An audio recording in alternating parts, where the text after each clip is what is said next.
젤렌스키 대통령이 러시아 본토 공격 목적을 완충지대 조성이라고 처음 밝히면서 영토 점령 구축에 나섰습니다. 한편 푸틴 대통령은 위기관리 능력이 도마에 올랐는데요. 관련 내용들 김열수 한국군사문제연구원 안보전략실장과 함께 짚어보도록 하겠습니다. 실장님 안녕하십니까? 네, 안녕하세요. 예. 자, 앞서서도 영상으로 보셨습니다만 우크라이나 군이 다리 하나를 추가로 폭파했다면서 영상을 공개를 했습니다. 일단 이제 지난주 금요일에 이어서 두 번째로 다리를 폭파한 건데 이게 전장에서 이렇게 다리를 폭파했다는 거 이게 어떤 의미로 보면 되겠습니까? 예, 지금 이게 어디에 있는 다리냐면은 쿠르스크 주에 있는 다리인데요. 그렇죠. 이게 이제 이 우크라이나 적경으로부터 그러니까 국경선이죠. 국경선으로부터 한 11km 정도 북쪽에 있는 그런 다리입니다. 예. 그런데 여기 이제 다리가 3개 있는데 그 중에 이제 2개를 폭발을 했거든요. 한 개는 미국의 하이마스 가지고 이제 폭발을 했고 한 개는 공습을 가지고 이제 폭발을 한 것 같아요. 예. 그럼 지금 질문하신 것처럼 이 다리를 폭파했다는 것은 다리 자체가 어떤 의미냐면 강이 있는데 그 강을 이제 이어주는 역할을 하는 것이 다리잖아요. 그렇죠. 그것을 통해서 병력도 이동을 하고 장비도 이동하고 무기도 이동하고 다 이동을 하는 건데 그것을 폭파했다는 것은 러시아 군인들이 못 들어오게 한다는 그런 의미와 동시에 예. 반대로 우크라이나 군도 반대로 못 나가는 거잖아요. 그래서 지금 현재 점령하고 있는 지역을 확보하는 선에서 이걸 이제 좀 더 이상 확대를 하지 않고 확보하겠다는데 그 초점이 더 있지 않은가 이런 생각을 합니다. 예. 그럼 반대로 러시아군은 말씀을 해주신 대로 병력과 무기 장비를 공급받는 데 이제 어려움이 있을 거 아닙니까? 네네. 그러면 앞으로 이제 분위기 반전하는 게 더 어려워지게 되는 거 아닌가요? 그러니까 우리가 이제 전투를 할 때 이렇게 마주보고 전투하는 것도 있을 수 있고 예. 이쪽에는 마주보고 조금 느슨하게 하는데 다른 데서 이렇게 또 때릴 수도 있는 거잖아요. 그렇죠. 그래서 전선을 이제 확대를 하고 관심을 이제 다른 데로 옮기게 하는 거거든요. 예. 그래서 지금 이제 러시아도 우크라이나의 병창 기지인데 포크로우스크라고 하는 그 병창 기지를 지금 포격을 하고 있는 중이고요. 또 쿠르스크 외곽 지역에는 진지를 구축하고 있습니다. 장기전에 대비하는 거거든요. 그래서 이 포위를 이게 돌파를 하게 되면 돌파구가 점점 이렇게 커지잖아요. 이게 돌파구가 커지게 되면 이 주변에 더 이상 계속해서 놔두면 계속 커지니까 여기에다 막아야 되는 거거든요. 예. 그렇기 때문에 이쪽 지역에 진지를 지금 구축하는 게 나오는데 이 정도 어느 정도 구축이 되고 좀 정신을 좀 차리게 되면 러시아가 또다시 반격할 수 있는 어떤 기회 또는 모멘텀을 가질 수 있지 않겠는가 이런 생각은 합니다. 예. 실장님도 이야기를 해주셨습니다만 앞서 이제 서두에서도 이야기를 했고 젤렌스키 대통령이 이번 이제 러시아 본토 공격의 목적을 이제 처음으로 밝혔잖아요. 네네. 그럼 이 상황에서 젤렌스키 대통령이 그런 목적을 밝힌 이유는 어떤 거라고 보세요? 그 이제 원래는 이제 사실은 수미 지역이라고 원래는 이제 우크라이나 지역의 어떤 주를 얘기하는 거예요. 수미주라고. 그쪽 지역에 있는 사람들이 러시아의 포병으로부터 너무 많은 피해를 입고 그러니까 이 사람들을 보호할 목적으로 우리가 쿠르스크 지역으로 공격해 들어갔다 이렇게 얘기를 하다가 지금 이제 말씀하신 것처럼 말이 좀 바뀌었어요. 예. 말이 바뀌어가지고 이제는 그게 아니고 완충지대를 조성하기 위해서 이제 우리가 갔다 이렇게 얘기하고 있거든요. 이것은 지난 5월 달에 이 푸틴 대통령이 하르키우 지역 그러니까 우크라이나 하르키우 지역을 공격을 할 때 쓰던 표현 그대로입니다. 우리는 하르키우를 공격한 이유는 완충지대를 확보하기 위해서 하르키우를 공격한다. 이렇게 얘기를 한 거거든요. 그 말을 그대로 저는 되갚았다라고 생각을 해요. 실질적으로는 그걸 점령을 하는 거지만 그걸 예. 완충지대라고 이렇게 표현한 것이죠. 예, 알겠습니다. 자, 그런가 하면 우크라이나가 지금 하루에 최대 100에서 150명 정도의 러시아 징집병을 포로로 잡아들이고 있는 것으로 알려졌는데 사실 이 징집병 문제는 러시아 내에서 정치적 파급력 있는 사안이기 때문에 이 징집병 포로 문제가 이번 이 전쟁에 있어서의 변수가 될 거란 이런 좀 분석들도 나오고 있는 것 같더라고요. 네, 그런 분석이 이제 가능하죠. 러시아의 징집병은 지금 이제 원래 18세에서 27세 사이였는데 30세로 이제 지금은 이제 예. 30세로 더 늘어났죠. 그렇죠. 그래서 그 징집병은 복무 기간이 1년이에요. 예. 그러니까 직업 군인이 아니거든요. 그러니까 정규군이 아니다 이런 말씀이신 그렇죠. 거죠. 그래서 이제 이들을 전투 지역에 보내거나 해외 파병을 안 보내요. 그러다 네. 보니까 1년밖에 복무 안 하는 인원들이니까 훈련의 강도도 작을 거고 장비도 이제 약하게 줄 거 아니에요. 그런데 이번에 보니까 우크라이나가 들어갔는데 포로를 이제 지금 말씀하신 것처럼 하루에 100명, 150명 정도 잡고 있는데 그중에 80% 정도가 이게 징집병이라는 거예요. 그러는 장비도 없고 그러니까 이제 뭐 러시아의 할머니가 그랬다는 거예요. 이게 무슨 총도 안 주고 삽 가지고 싸우라고 하는 거냐 그런 정도로 네. 얘기를 한 거거든요. 그래서 이것은 푸틴 대통령의 약속하고도 지금 다릅니다. 푸틴 대통령은 징집병 전선에 안 보낸다고 그랬고요. 러시아 총참모부에서도 안 보낸다고 그랬는데 실제로 지금 전선에서 징집병들이 발견이 된 거잖아요. 여기에 이제 문제가 되는 것은 보냈냐 안 보냈냐 하는 것은 러시아의 문제지만 러시아 내부에서의 그 어머니들 소위 말해서 징집병들의 어머니들이죠. 이게 약속하고 다르지 않느냐. 그래서 아마 그 어머니들이 이 크렘린 궁에 네, 네. 여기 아마 탄원서를 보내고 아마 조직적인 이렇게 반대 운동을 좀 할 것 같습니다. 그렇게 되면 이것이 아마 푸틴 대통령한테 큰 타격이 될 가능성이 있지요. 예. 그런 부분을 포함해서 지금 러시아 내에서 그야말로 안보 실패 여론이 높아지면서 네네. 지금 푸틴 대통령의 리더십이 위기에 빠졌다 이런 평가들이 계속해서 나오고 있는 것 같습니다. 집권 24년 만에 최대 위기다 이런 이야기까지 나오더라고요. 사실상 이제 푸틴 대통령이 이렇게 대통령으로서 뭐 이렇게 자격을 갖추기 시작한 것이 네. 2000년에 이제 물론 대통령이 됐지만 사실상 부통령으로 있으면서 그때 체첸 공화국도 그때 독립하려고 그랬거든요. 다른 나라들처럼 이렇게 공화국이지만 자기들도 독립하려고 그러니까 이때 부통령으로서 아주 강하게 이 체첸 공화국을 이제 이렇게 어떻게 보면은 뭐 압살을 한 거죠. 그게 이제 리더십을 인정받아 가지고 이제 대통령에 당선이 되고 그게 지금 24년 동안에 지금의 이제 푸틴을 있게 한 건데 그때도 이제 굉장히 좋은 이미지로서 그 러시아 국민들한테 인기가 있었고 두 번째는 이제 1988년도죠. 1988년도에 2008년도입니다. 죄송합니다. 2008년도에 조지아 공개가 하잖아요. 조지아 공개에서 뭐 일주일도 안 돼가지고 그냥 조지아 그냥 손들고 말았거든요. 그러면서 다시 이제 푸틴에 대한 지지도가 폭등을 했단 말이죠. 또 하나 있어요. 2014년도 소위 말하는 지금 저 루안스크 주하고 도네츠크 주, 소위 말해서 동부 돈바스 지역이잖아요. 그 동부 돈바스 지역하고 크림반도 이거 예. 러시아가 합병시켰지 않습니까? 이걸로 인해서 다시 또 엄청난 지지를 받았거든요. 그런데 성립밖에 할 줄 몰랐던 이 푸틴 대통령한테 지금 이제 위기가 찾아온 거잖아요. 이제 이게 쿠르츠크 지역으로 어떻게 보면은 우크라이나 군이 2차 세계 대전 이후에 처음으로 들어간 거잖아요. 그러니까요. 그리고 서울 영토보다도 훨씬 더 많은 영토를 2배 가까이 지금 이제 이 우크라이나 군이 차지한 거고 지난 7개월 동안 자기네들이 그렇게 고생했던 그 영토보다 더 많이 지금 우크라이나 군이 확보했단 말이죠. 예. 그러다 보니까 여기에 대한 이제 그 어떤 리더십이라고 할까요? 이런 데 대한 비판들이 자체 내에서 있을 수 있다 이렇게 보는 거죠. 예.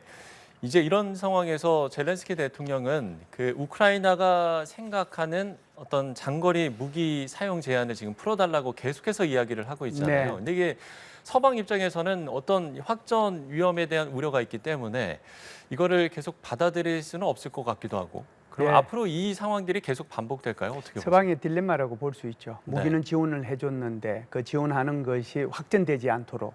그러니까 어떻게 보면 이 우크라이나에 손발을 묶어놓고 러시아하고 싸우도록 뭐 이렇게 한 거라고 볼 수가 있는 거죠. 예. 사실상 이 우크라이나에 지원해 준 것 중에서 에이테킴스라고 하는 것은 한 300km 정도 나가는 미사일이거든요. 이건 미국이 지원해 준 거고, 그다음에 이제 영국이 지원해 준 것도 스톰 섀도우라고 하는 것도 이것도 한 250km 나갑니다. 그러니까 그런 것들만 내가 지금 어차피 우리를 지원해 줬으니까 이걸 가지고 사용하면은 푸틴 내 끝장낼 수 있다라고 하는 것이 이제 이 젤렌스키 대통령이 생각이에요. 그러니까 이거 풀어달라고 하는데 예. 서방 입장에서는 이게 확전이 되니까 원래 우크라이나 땅이었는데 러시아에 뺏긴 그곳에 대해서만 무기를 사용하는 것을 계속 지금 허용하고 있는 거거든요. 예. 근데 젤렌스키 대통령이 이런 얘기를 했어요. 만일 우리가 이번에 공격에서 실패하게 되면 우크라이나가 지고 서방이 져서 결국 러시아가 승리하게 되면 그 결과가 어떻게 되겠는가. 그럼 이 부분에 대한 그런 고민들을 미국을 포함한 서방권에서도 일정 부분 하지 않겠는가. 예. 그렇다고 해서 금방 내일이라도 좋다. 그러면은 뭐 사용해라. 200km, 300km 나가는 거 사용해라. 이렇게까지는 안 할지 몰라도 고민은 하리라고 계속해서 생각을 합니다. 네. 서방 국가의 딜레마는 계속해서 이어질 그렇죠. 것이다. 이렇게 이야기를 그렇죠. 해주셨습니다. 자, 그런가 하면 말씀을 해주신 대로 우크라이나가 제2차 세계대전 이후에 러시아 본토를 처음으로 이제 공습을 하면서 네네. 이번 그 비결에 이제 관심이 모아지는 네네. 부분인데, 예. 그러니까 전자전 전략이 성공을 했다 이렇게 네. 이야기를 하더라고요. 네네. 그러니까 기계와 병력보다 전자전 부대가 먼저 들어갔다라는 게 이게 상당히 좀 이례적이라는 평가던데 맞습니까? 아마 우크라이나 같은 경우에는 뭐 그럴 수밖에 없으리라고 생각을 합니다. 미국 같은 경우에는 미국은 전자전기가 있잖아요. 네. 그래서 사실상 전자전기가 들어가지고 상대방의 중요한 그런 전자 전파 이런 것들을 사용하지 못하도록 무력화시키고 그다음에 기동 부대들이 들어가거든요. 예, 예. 이게 이제 미국의 전투라고 하면 지금 우크라이나 같은 경우는 그게 없잖아요. 그러면 이제 할 수 있는 것은 결국은 지상에서 이 전자전을 수행할 수 있는 부대를 먼저 넣을 수밖에 없는 거죠. 제가 볼 때는 굉장히 준비를 많이 했다라고 생각을 해요. 예. 그래서 우크라이나가 이렇게 적어도 지금 현재까지는 성공했다라고 이렇게 평가할 수 있는 것은 여러 가지 이유가 있잖아요. 기만전도 했고 무슨 뭐 같은 우방한테도 알려주지도 않았고 그리고 아주 속도전도 냈고 뭐 이런 것들도 있었지만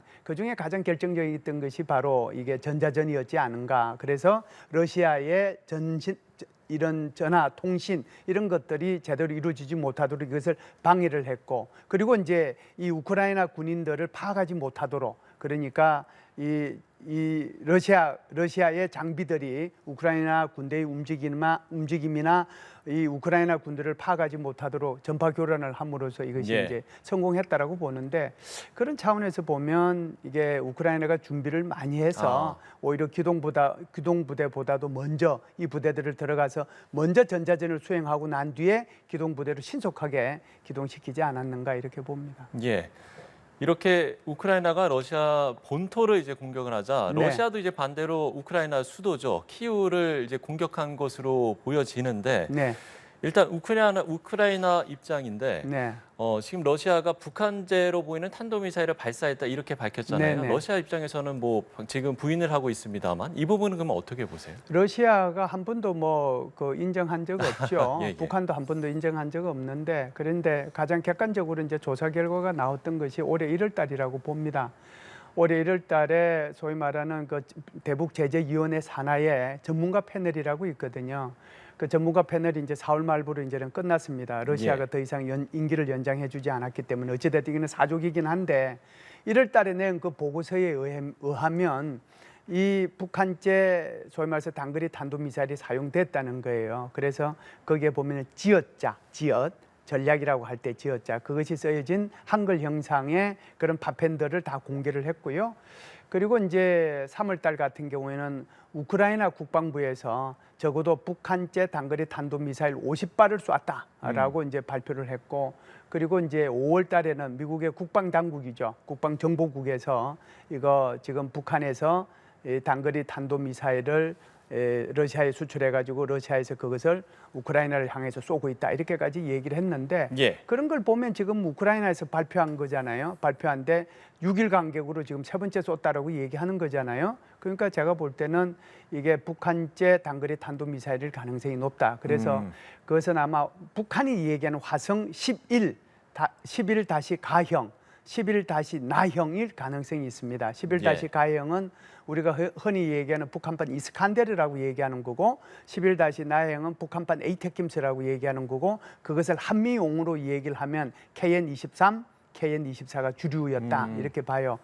그리고 이제 얼마 전에 보면 그 전술 이제 신형 전술 유도 무기라고 그래가지고 250문 이제 쫙 펼쳐가지고 그 공개한 거 있잖아요. 네.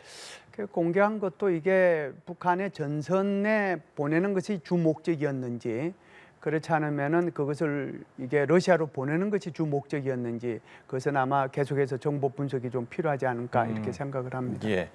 자, 이렇게 우크라이나의 뭐 발표 때문일지는 모르겠습니다만 북한도 입장을 내놨습니다. 네네. 지금 이제 러시아 본토를 공격한 게 이게 미국과 그 추종 세력이 그 배후에 있는 테러 행위다 이렇게 이야기를 하면서 우리는 러시아를 지지한다. 이렇게 이제 공개적으로 밝혔거든요. 이건 어떤 배경이라고 보세요?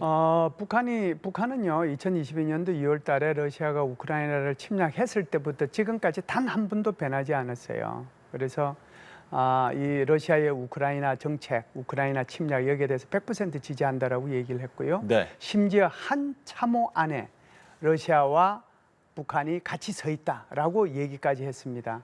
그리고 이제 이 안전보장이사에서는 어떤 결의안도 통과시키지 못하니까 결국은 긴급 총회를 통해 가지고 러시아에 대한 여러 가지 제재라든지 인권이사에서 탈퇴를 시킨다든지 우크라이나에 대한 이제 인도적인 지원이라든지 이런 것들을 차례차례 해서 5개의 결의안을 통과시켰고 그중에 일부분들은 실제로 시행이 이루어졌어요. 그런데 단 한 번도 북한은 우크라이나에 유리한 방향으로 투표를 한 적이 없어요. 예. 그리고 이제 그 투표 결과는 다 이제 공개돼서 나오는 거니까 모두가 러시아 편에 서 있었단 말이죠. 그리고 이제 아시다시피 올해 6월 달에 이제 푸틴 대통령이 북한을 방북해 가지고 전략적 협력 동반자 관계, 그러니까 포괄적 전략적 협정 이걸 체결했잖아요. 그걸 체결을 해서 거의 이제 군사 동맹 수준으로 갔으니까 그때 왔을 때도 푸틴 대통령한테 김정은이가 뭐라고 그러냐면은 영원히 함께하겠다. 그리고 러시아의 모든 정책에 대해서 100% 지지하겠다. 그 얘기를 했어요. 그런데 이제 상황이 이상하게 돼 버렸잖아요. 아니 우크라이나가 지금 저기 쿠르스크 지역으로 들어갔어요. 그러다 보니까 지금 이제 북한도 일정 부분 이제 황당한 면이 있는 네. 거고 좀 당황스러운 거죠. 그러니까 그런 발표를 하지 않았는가 이렇게 봅니다. 예, 알겠습니다. 자, 끝으로 좀 다른 내용일 수도 있는데요. 예. 러시아 체첸 자치공화국 수장이 자신의 SNS에 테슬라의 전기 트럭에 이제 그 모는 모습을 공개를 했는데 일단 이게 이제 진짜일까, 아까 일론 머스크에게 이제 선물을 받은 것이라고 주장하는 부분이 진짜일까 이 부분이 궁금하기도 하고 공개한 배경은 뭘까? 이 2가지 질문을 좀 드려보겠습니다. 저 지금 저기 영상에 나오는 예. 저 사이버 트럭 실물 보셨어요?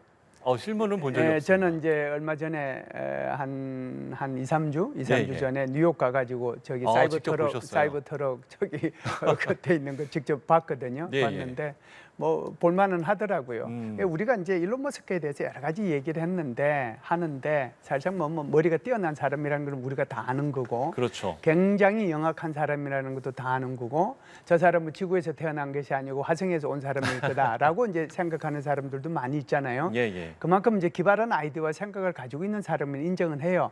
그렇다고 해서 이 사람이 직접 그러면은 이 체첸 그 수장한테 저걸 선물하겠는가? 제가 볼 때는 그건 절대 아니라고 생각하고요. 예. 사실상 밀수와 이런 그 세탁 과정을 거쳐서 결국은 저 사람 손에 들어가지 않았는가라고 봅니다. 그래서 저 사람이 저것을 공개한 이유는 이런 거죠. 우리가 제재를 받고 뭐하고 그러더라도 미국의 최신 사실상 미국 사람들도 지금 사이버 트럭 이거 신청해놓고 뭐 이거 6개월을 기다려야 될지 1년을 기다려야 될지 2년을 기다려야 될지 모르는데 내 손에 지금 이미 들어와 있지 않느냐. 니들 아무리 제재해봐라. 그거하고 전혀 소용없다. 관계없이 내가 할 길 간다. 그걸 이제 보여주고 싶었던 거죠. 예, 알겠습니다. 이 영상도 화제가 돼서요. 저희가 한번 짚어봤습니다. 자, 김열소 한국군사문제연구원 안보전략실장과 이야기 나눠봤습니다. 오늘 말씀 고맙습니다. 감사합니다.